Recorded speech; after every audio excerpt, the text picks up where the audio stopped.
Bonjour frères et sœurs, je rends grâce à Dieu pour ce temps que tu prends à écouter cette exhortation de la part de notre Seigneur qui permettra de regaillardir notre foi afin que nous puissions tenir fort, ferme, face à ces difficultés de l'heure. Que la gloire revienne à notre Père. Nous allons prier.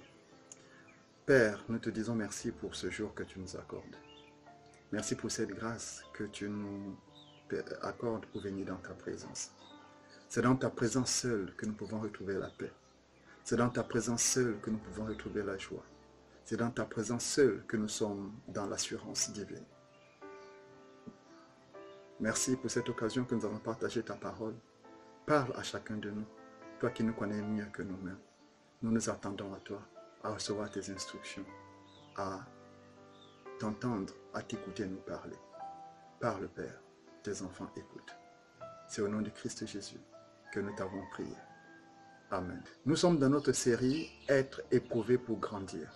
Nous avons dit que l'épreuve n'est pas une tentation. L'épreuve n'est pas une tentation.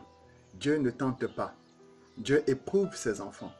L'épreuve est un moyen par lequel on juge l'aptitude d'un enfant ou d'une personne à aller en classe supérieure. L'épreuve aussi est un moyen par lequel le Père nous amène à sortir le meilleur qu'il a mis en nous. N'a-t-il pas dit dans sa parole qu'il nous a créés pour accomplir les bonnes choses qu'il a prédestinées pour nous? Alors, s'il n'y a pas d'épreuve, nous ne pourrons pas aller puiser les capacités de Dieu qui se trouvent en nous, afin de nous permettre de sortir le meilleur de lui en nous, parce qu'il a une destinée pour nous. Nous lisons dans le livre de 1 Corinthiens 10-13. Il est écrit « Aucune tentation ne vous est survenue qui n'ait été humaine, et Dieu, qui est fidèle, ne permettra pas que vous soyez tentés au-delà de vos forces. Mais avec la tentation, il préparera aussi le moyen d'en sortir, afin que vous puissiez la supporter. » Alors, sur l'épreuve, nous avons essayé de ressortir 7 points. Nous avons dit, l'épreuve nous apprend à découvrir les ressources de Dieu. L'épreuve nous fortifie dans notre foi. L'épreuve nous apprend à prier. Les épreuves nous apprennent à aimer. Les épreuves nous enseignent la patience et le courage. Les épreuves nous rendent aptes à aider les autres. Les épreuves sont des occasions de victoire. Alléluia. Que la gloire revienne à notre Père. Actuellement, le monde entier est en train de passer par un moment de trouble, un moment très difficile que nous appellerons la vallée de l'ombre de la mort. Quand nous écoutons de gauche et à droite dans les autres pays en Europe et en Asie, en Amérique, nous entendons ce que fait ce démon qui est appelé coronavirus. N'oublions pas, derrière chaque maladie, il y a un démon. Et là, nous comprenons que ce n'est pas la volonté de Dieu. Dieu dit, ma volonté est que vous parvenez à la connaissance de la vérité afin que vous soyez sauvés. La volonté de Dieu n'a jamais été de détruire ses enfants, de tuer l'un de ses enfants, ou de voir ses enfants souffrir. Non. Alors nous faisons face, le monde entier fait face aujourd'hui à un virus, un démon qui a été libéré, je ne sais par qui a un seul objectif, détruire les enfants de Dieu. Nous entendons 400 morts à gauche en une journée. Et hier encore, nous avons appris plus de 700 morts. Ce n'est pas la volonté de Dieu, ça. Je ne crois pas. Dieu veut que ses enfants parviennent à la connaissance de la vérité, afin qu'ils soient sauvés. Dieu ne veut pas la mort du pécheur. Il veut que le pécheur regrette ses voies, qu'il se repente, afin qu'il profite de la vie, et la vie en abondance, comme l'a dit notre Seigneur Jésus. Cette situation entraîne une vague de peur. Les nations sont apeurées. Tout le monde ferme ses frontières. Tout le monde ferme, que ce soit les frontières terrestres, aériennes. Tout le monde se barricade dans des maisons. En Europe, il est demandé aux gens de rester dans leurs maisons, notamment la France. Aux États-Unis, il y a des villes qui ont carrément demandé à tous leurs habitants de rester enfermés. Pourquoi? Parce que ce virus provoque la mort. Mais je tiens à te dire une chose, toi, mon frère, qui est de Dieu. Dans le psaume 91, versets 7 à 8, il dit « Que 1000 tombent à ton côté et 10 000 à ta droite, tu ne seras pas atteint. De tes yeux seulement tu regarderas et tu verras la rétribution des méchants. » Tu es enfant de Dieu. Il a dit qu'il ordonne à ses anges de camper autour de toi, de te porter dans leurs bras, de peur que tes pieds ne heurtent contre une pierre, de peur que tu ne rencontres le coronavirus en route. La volonté de Dieu n'a jamais été de tuer ses enfants. Non. Il veut que ses enfants parviennent à la connaissance de la vérité. Est-ce que tous ceux qui sont partis actuellement, qui sont déclarés morts, sont-ils parvenus à la connaissance de la vérité? À cette question, seul Dieu pourra nous répondre. Mais en voyant ce qui se passe dans le monde, nous dirons, on n'est pas tout à fait certain. Ce que je te demande, mon frère, c'est de ne pas avoir peur.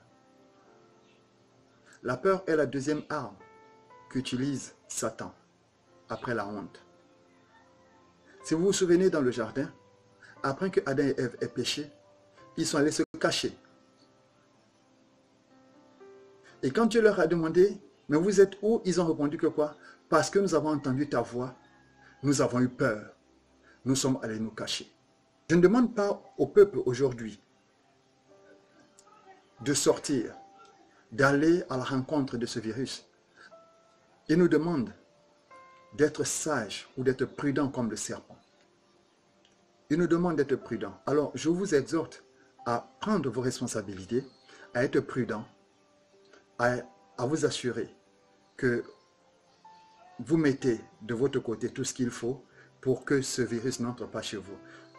Quand Dieu voulait éviter au peuple d'Israël d'être frappé par l'ange de la mort qui allait passer en Égypte, il leur a donné des instructions de mettre le sang de l'agneau sur leur porte.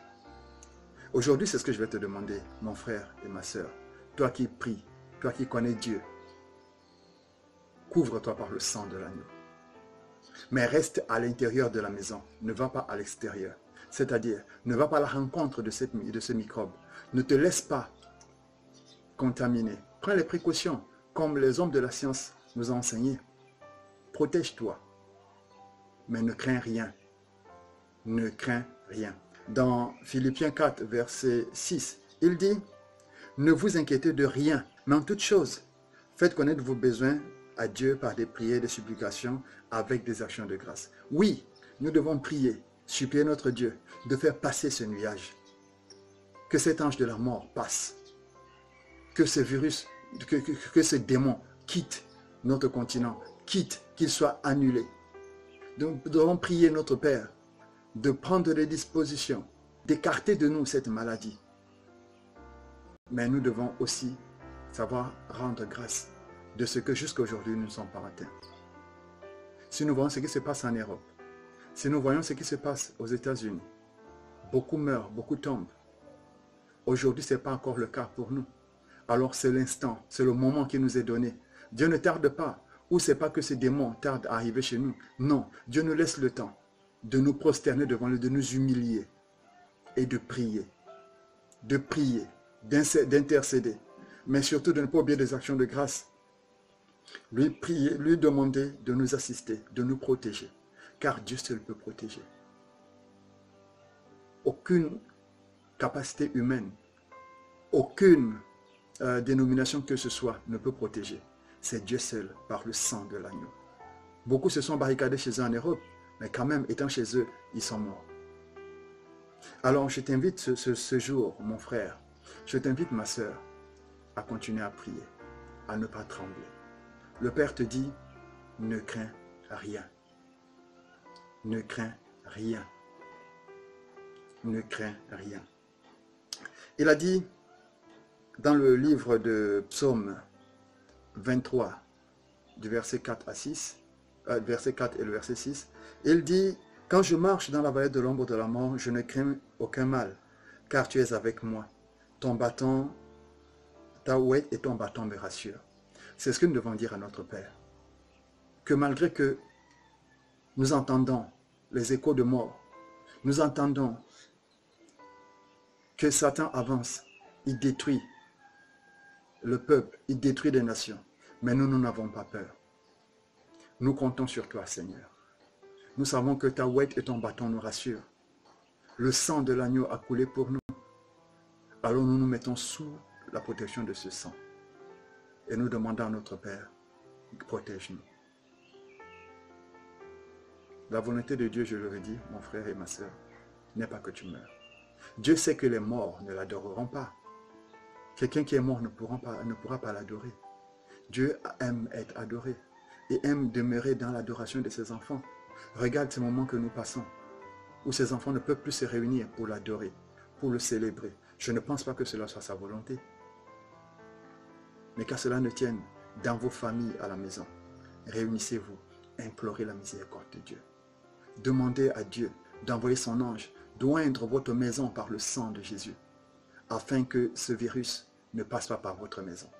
Implore ton Père de te marquer par le sang de l'agneau, en confessant de ta bouche que Christ est mort pour toi, que son sang a coulé à la croix pour toi, son sang qui purifie, son sang qui sanctifie, a coulé pour toi. Alors que ce sang agisse dans toute sa puissance, dans toute sa gloire dans ta vie. Mon frère et ma soeur, reste confiant, ne crains rien. Christ est avec toi. Il a dit, invoque-moi au moment de la détresse, je te répondrai. Je te ferai voir mon salut. Actuellement, il y a la détresse partout. Même dans nos pays, en Afrique, là où la situation n'a pas encore atteint un niveau comme celui de l'Europe, nous sommes déjà dans la détresse, dans l'angoisse. Mais il nous dit, il nous rassure, il te rassure, mon frère, il te rassure, ma soeur, ce matin. Ne crains rien. Crois seulement. Crois que le sang de l'agneau qui a coulé à la croix peut te justifier. Crois que le sang de l'agneau qui a coulé à la croix peut te sanctifier. Crois que le sang de l'agneau qui a coulé à la croix peut te protéger de tous les assauts des ténèbres. Ne te laisse pas entrer dans la panique, dans la peur. La peur est une arme du diable. Parce qu'il sait que la peur réduit tes capacités. La peur te paralyse. La peur te fait douter de toi-même dans la barque. Alors que la tempête secouait le navire, Jésus était en paix. Il dormait. Le peuple était dans l'émoi. Il leur a demandé, pourquoi avez-vous peur, homme de peu de foi? Mon frère et ma soeur, tu ne dois pas avoir peur. Résiste. Tiens fort. L'Éternel est avec toi. Invoque Christ. Dans la barque, Pierre et les autres ont invoqué Christ. Christ s'est réveillé. Il a ordonné à la tornade, il a ordonné à la tempête et à la mer de se calmer.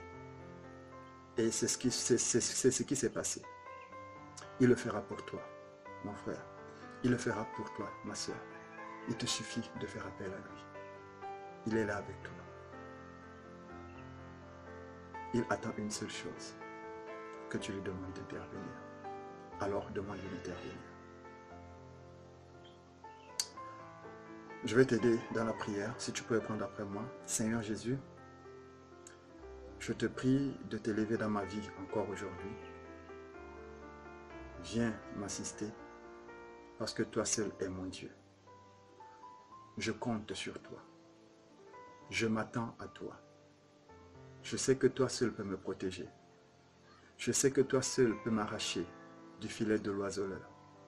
Je sais que toi seul peux enlever ce filet de notre nation, qui est le coronavirus, qui tend à s'étendre pour prendre tes enfants, pour capturer tes enfants. Je sais que toi seul peux le faire. C'est pourquoi je t'en appelle ce matin. Viens dans ma vie. Sauve-moi. Soutiens-moi. Garde-moi fidèle à toi. Je me livre à toi, mon Seigneur et mon Sauveur personnel. Amen. Mais si tu as fait cette prière, que la gloire revienne à notre Père, tu dois désormais rester confiant. Il t'a entendu, il t'a écouté, il est là. Et il va marcher avec toi, devant toi. Que le Seigneur vous bénisse.